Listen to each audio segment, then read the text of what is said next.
Hello friends, today we are going to make a coriander chutney, and before that, welcome to I am a cooker channel. To make coriander chutney, we're going to use one bunch of coriander, a small piece of ginger,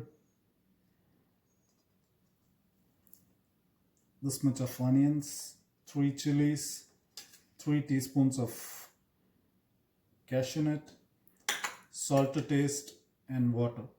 Today we are not going to add coconut to this recipe. Now I'm just going to saute this cashew nut on a dry pan, no oil, just to get rid of the raw smell. So I just sauteed it for a minute to get rid of the raw smell. Make sure the cashews are not burnt. I'm going to keep it separate. Now for the next process, we're going to put the whole bunch of coriander into the blender.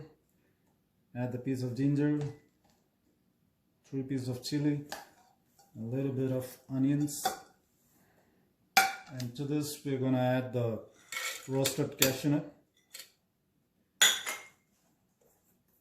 I'm going to add a half a teaspoon of salt. I'll be adding a little bit of water just to start the grinding, and once I start grinding it, I'll be adding a little bit more. You might need up to a half a cup of water. I grinded it. I added some water and salt to it, and this is your end product.